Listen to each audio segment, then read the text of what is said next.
목사님은 유럽 집회에 인도받고 계십니다. 기도하시면서 우리가 좀 일주일을 보내시길 바라겠습니다. 선교의 축복을 회복하자라는 말씀을 받았습니다. 우리의 진짜 소원이 뭐겠습니까? 우리가 뭐 예배를 드릴 때 하나님의 소원을 붙잡는 것이 나의 소원입니다라고 얘기하지만 진짜 나는 알고 있거든요. 내가 뭘 원하고 있는지.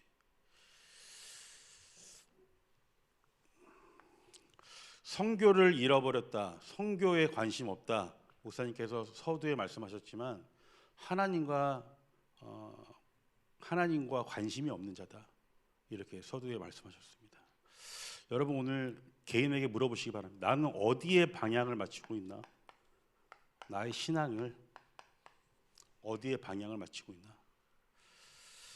하나님이 원하시는 방향은요, 전도와 선교의 방향입니다. 우리가 언약의 흐름을 이어간다는 것이 이 성경의 모든 66권의 이 말씀을 전도와 선교로 풀었기 때문에 우리는 언약 중심이라고 얘기하는 겁니다. 제가 지난 주말에 지방에 이제 내려가서 좀 이렇게 뭐 일이 있어서 만나실 분들을 만났는데요. 그 만나신 분들이 이제 성공하신 분들이에요. 뭐 대부분 지방이 교육감을 지내신 분들이고 이게 식사하는 자리가 있어서 이렇게 만나게 됐는데요. 다 크리스찬이고 그래서 같이 만났는데 어떻게 하다 신앙생활 얘기를 하게 됐는데 그분들이 말하는 방향은 물론 뭐 하나님을 믿고 잘 또 은혜 받아가 살아가지만 전도와 선교 중심의 방향은 전혀 저는 보지 못했습니다. 내가 믿는 하나님이 나를 평안하게 사람들이 말하는 꽃길을 걸어가는 하나님이 나에게 그런 평안의 길을 주는 그런 하나님으로만 얘기하고 있더라고요.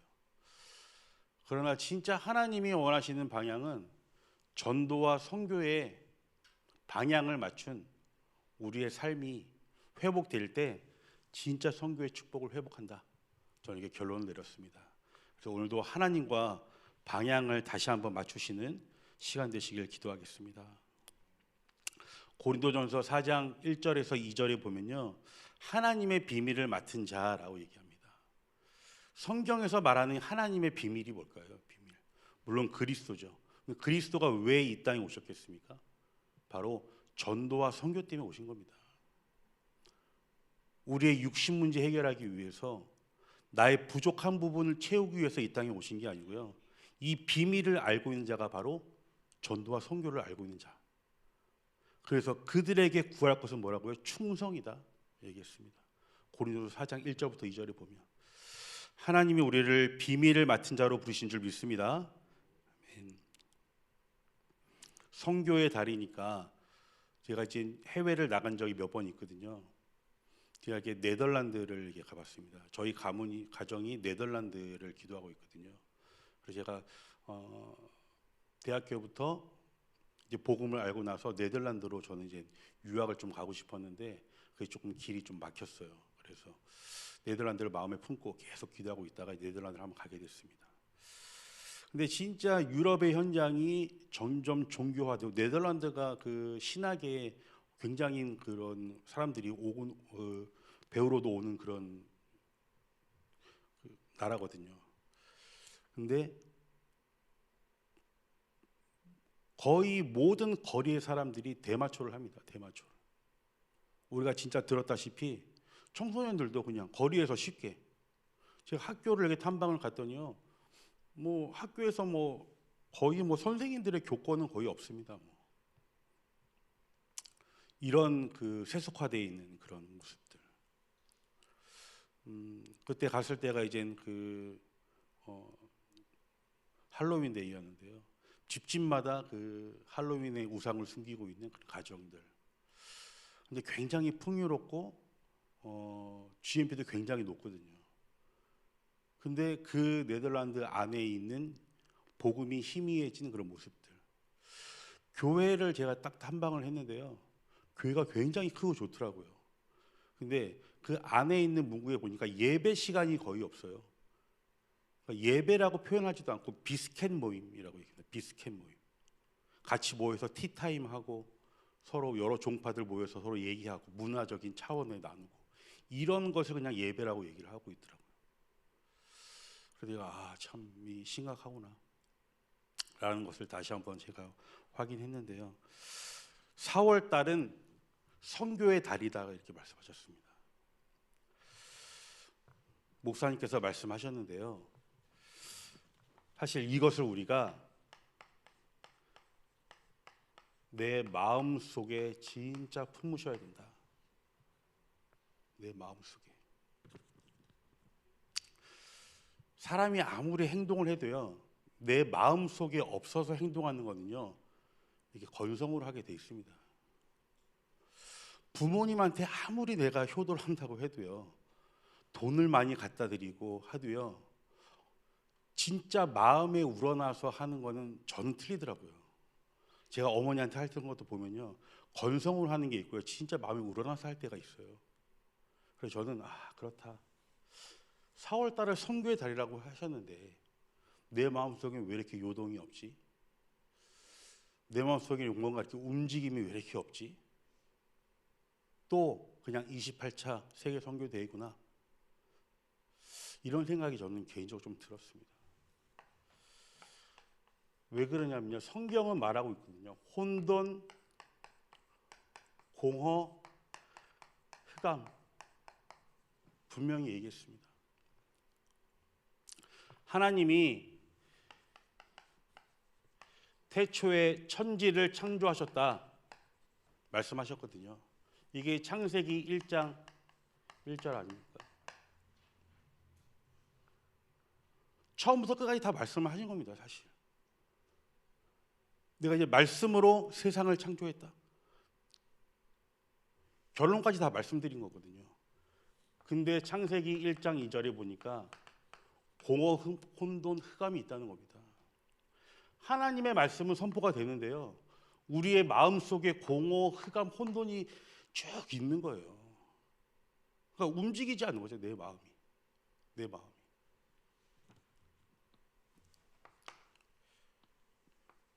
요한복음 21장 15절부터 17절.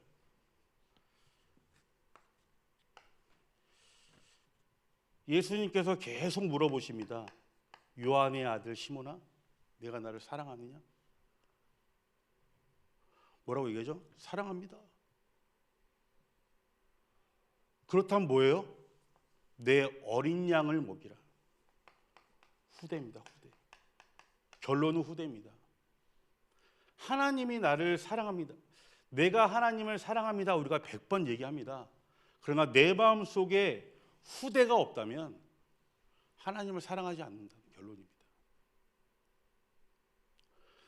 나를 위하여, 우리 가정을 위하여, 복받기 위하여 하나님을 사랑합니다 제가 고백하는 것은요, 거짓된 마음이에요. 내 마음 속에 우리 후대가 없다면, 내 자녀를 떠나서 우리 교회 후대가 없다면, 내 미래 후대가 없다면 하나님을 사랑하지 않는 결론이다. 저는 이렇게 받았습니다. 하나님을 사랑하는 척도 내 마음속에 얼마만큼 언약의 후대의 한을 갖고 있느냐.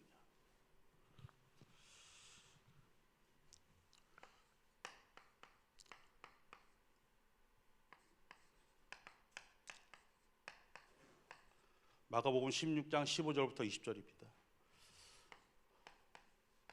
모든 만민에게 가라 말씀하셨습니다. 모든 사람에게 가라. 이 말씀의 결론은 내가 너와 함께 하겠다.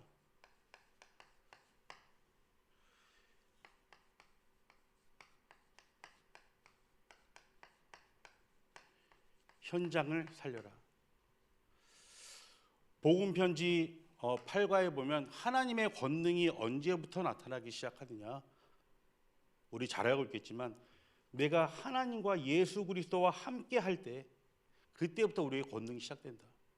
우리 이렇게 알고 있습니다.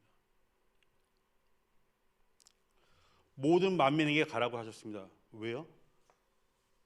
함께 할 거기 때문에 그 현장을 오늘도 살려라. 오늘도 살려라. 이것이 결론으로 저는 붙잡혀졌습니다. 세 번째, 지금 말세 시대라고 말씀하신 말세 교회.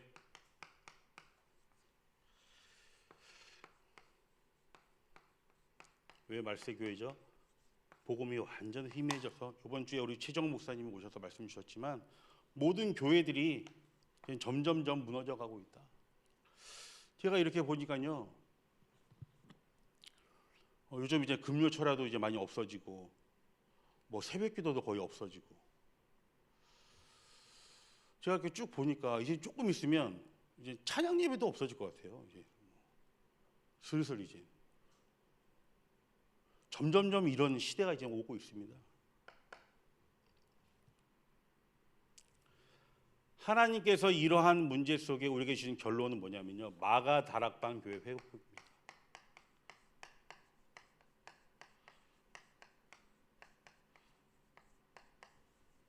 마가 다락방 교회 회복. 마가 다락방 교회 하니까 뭐 다락방 교회 뭐 이렇게 생각하실 수 있겠는데요, 그 생각보다 조금 더 우리가 깊숙이 들어가면 전도와 선교, 언약의 흐름을 우리가 알고 있다는 이 교회입니다. 이 교회. 성경의 모든 것을 볼 때 이거로 해석할 수 있는 교회가 바로 마가 다락방 교회 회복이거든요. 그래서 목사님께서 이 말씀을 저는 주셨을 때 이 말씀을 붙잡았습니다. 저 개인적으로 많은 사람들이 하나님의 말씀을 받고도 사실 내 기준으로 사실 살아갈 때가 많더라고요. 저도 저를 보니까 내 기준으로, 내가 기준일 때 내가 복음이 되는 거죠. 내가 복음. 누가 복음인데 내가 복음. 내가 생각하는 기준이 복음이 되는 거예요. 그것이 아니라 진짜 하나님이 말씀하신 이 결론이 복음 되어질 때 하나님과 방향이 맞춰준 자로 우리가 살아갈 줄 믿습니다. 그래서 우리 이것을 회복하는 오늘 하루 되시길 기도하겠습니다. 교회사를 보며 오늘도 우리가 현장을 이제 나가게 됩니다.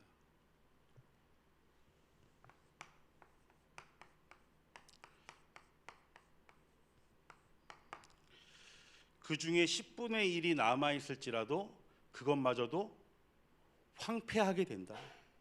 성경은 얘기하고 있습니다. 이사야 6장 13절에 황폐하게 된다. 남아 있는 우리마저도 황폐하게 된다. 성경을 예언하고 있거든요. 종교화는 계속적으로 성경적이 말하는 것처럼 계속 이루어질 겁니다. 이 가운데서 이런 위기와 재앙 속에서 하나님이 현장으로 나갈 그 한 사람으로 우리를 부르셨습니다. 오늘도 이 현장을 나갈 한 사람으로 우리를 부르셨다라는 사실입니다. 이 답을 오늘도 딱 우리가 가지고 현장을 나가셔야 될지 믿습니다. 저에게 제가 이제 저한테 기타를 배우시던 분이 있었어요. 근데 이제는 한 66세 되신 분인데 음악을 되게 좋아하시는 분이라 기타를 막 치시던 분이었는데요. 이제 뭐 저한테 배울 때 제가 이제 뭐 이렇게 조금 찬송가도 가르쳐드리고 그랬더니 이제 좀 돈도 있으신 분이고 버스 회사를 운영하시는 분이라 선생님 저는 뭐 그런 거는 별 관심 없고 그냥 음악이 좋습니다 막 배우셨던 분인데요. 어느 날 갑자기 어저께 그 친구분이 오셨는데 갑자기 소천하셨다는 거예요. 갑자기 이제 안 나오신 한 두세 달 됐는데요. 제가 너무 놀라서 제가 왜 소천하셨더니 당뇨가 너무 심해가지고 갑자기 이게 저혈당 증세가 와가지고 66세신데 요즘 66세시면 뭐 너무 뭐 진짜 근데 그냥 뭐 며칠 만에 바로 그냥 제가 너무 놀랍더라고요. 놀라겠더라고요. 그래서 제가 어제 말씀 주시면 그래 하나님이 오늘 만나게 하는 그 한 사람을 우리가 현장을 보내시는데 우리가 만나는 그 사람의 어쩌면 마지막이 될 수 있는 한 사람을 우리에게 보내신다. 그래서 오늘도 우리가 그 만남을 소중하게 봐야 됩니다. 그래서 저도 어제 다시 한번 또 하나님께 또 다시 한번 기도했거든요. 제가 조금 더 적극적으로 복음을 전해야 되는데 말은 했지만 안 들으려고 하시니까 저도 몇 번 하고 지금 말을 닫았거든요. 정말 마지막 기회였는데 제가 알기로는 하나님 안 믿으셨거든요. 좀 안타깝더라고요. 이런 종교화되고 위기되는 재앙의 속에서 우리가 진짜 그 한 사람으로 부르셨다는 사실을 붙잡고 오늘도 우리가 현장을 나가야 될 줄 믿습니다. 그래서 하나님이 우리를 렘넌트라고 말씀하시는 거고요. 이사야 6장 13절의 말씀을 붙잡아라. 저는 붙잡았습니다. 일주일에 168시간을 하나님께서 우리에게 주셨습니다. 그렇다면 내가 이 현장을 살리기 위해서 나는 일주일에 얼마의 정도의 시간을 하나님께 예배하고 있지? 저는 좀 점검해 봤거든요. 그래서 하나님은 그 지역의 한 사람으로 우리를 부르셨다는 사실입니다.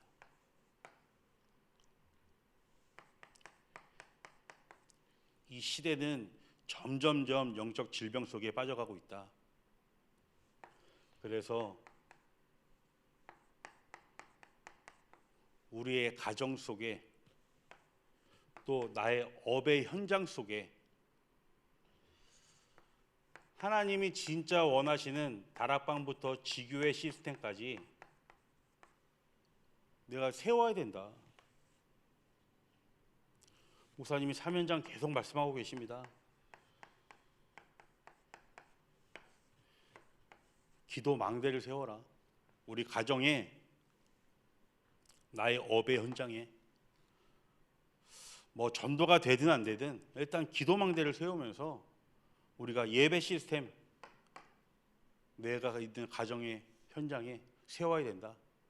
이게 우리가 하나님과 방향 맞춘 자라면 이 시스템 하나 정도는 하고 있어야 되지 않겠습니까? 우리가 복음을 알고 있다면, 전도와 선교의 방향 맞췄다면 우리가 이 시스템 정도 하나는 할 수 있는, 현장에 갈 수 있는 사역자로 서야 된다. 저는 결론 내렸습니다. 그래서 오늘도 이런 현장 속에 이러한 축복이 임하기를 기도하겠습니다.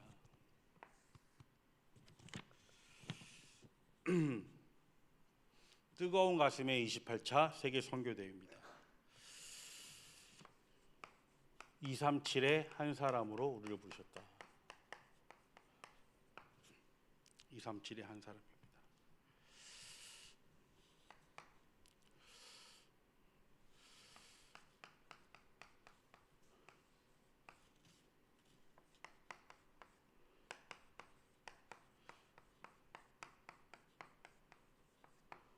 우리의 가슴 속에 셋들의 교회를 확립해야겠구나라고 저는 정리를 좀 해봤습니다. 이방인의 뜰입니다. 요즘 셋들 계속 말씀이 나오지만 내 마음 속에 먼저 이 셋들이 회복되지 않으면 사실 이 세계 선교 대회 그 단어가 사실 우리 마음 속에 오지 않겠죠. 이방인의 뜰. 그래서 선교사 대회를 위하여 우리가 기도하고 후원 헌금을 우리가 가정에서 모으고 한 이런 미션을 좀 우리가 이번 주에 기도해야겠다. 저도 이제 선교사 대회 후원 헌금 기도하고 뭐 있는데요. 또 뭐 이렇게 수입이 있지만 또 부수입이 또 들어오는 부분들이 또 있잖아요. 그래서 그런 모든 부분들은 다 후원 헌금으로 이번 달은 결정해야 될 줄 믿습니다. 치유의 뜰입니다. 치유의 뜰.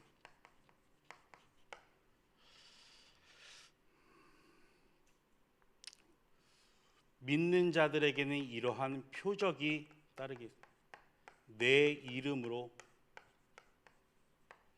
귀신을 내어 쫓으며 새 방언을 말하고 이런 표적이 따른다고 말씀하셨습니다. 치유의 뜰을 붙잡고 우리가 진짜 하나님이 주신 권세 있는 기도하면서 응답으로 우리가 증인으로 우리가 세워줘야 될 줄 믿습니다. 아이들의 뜰,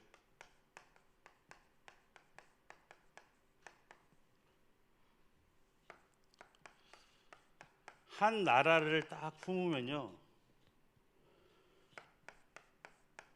그 나라에 있는 사람들이 보이고 또 후대가 보이죠. 후대. 이 마음을 먼저 딱 품어야겠구나. 셋들. 그래서 이 셋들이 없는 교회는 하나님이 문을 닫게 하신다. 셋들이 없는 나의 업의 현장은 문을 닫게 하신다. 전도자가 계속 말씀하고 또 우리가 성경에서 확인하고 있는 그런 상황입니다. 기도 제목을 제가 하나 드리자면, 제가 지난번에 말씀드린 방글라데시 다스라는 그런 분이 있는데요. 제가 4월 12일 날 만나기로 했습니다. 방글라데시 힌두교에 있는 그 다스라는 청년인데요. 제가 4월 12일 날 토요일 날 좀 만나서 이렇게 같이 얘기를 좀 하기로 했습니다. 생각나실 때마다 기도해 주시면 너무 감사할 것 같습니다. 자, 기도 제목을 드리겠습니다. 우리 메신저 지금 유럽 집회 인도받고 계신 우리 목사님들 위하여 또 유 목사님을 위하여 기도 부탁드리겠습니다. 우리 부활절이 다가오고 있고요. 선교대회,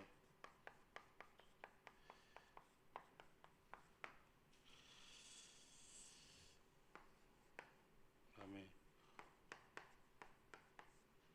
오늘의 스케줄 속에서 말씀이 성취되어서요, 하나님이 진짜 원하시는 답은 우리가 증인되는 삶입니다. 증인. 그러면 사단이 무릎 꿇죠. 우리가 이런 증인이 나타나는 그런 삶으로 살면 하나님께서 우리를 오늘도 현장 속에서 사용하실 줄 믿습니다. 이 언약 붙잡고 승리하시는 하루 되시길 축원드리겠습니다. 기도합니다. 하나님 감사합니다. 4월 한 달 선교를 마음속에 품고 깊이 묵상하는 시간으로 응답하여 주시옵소서. 하나님, 오늘도 현장에서 사람 살리고 전도자의 삶을 회복한 하루 될 수 있도록 축복하여 주시옵소서. 이 모든 말씀 예수 그리스도 이름으로 기도드렸습니다. 아멘.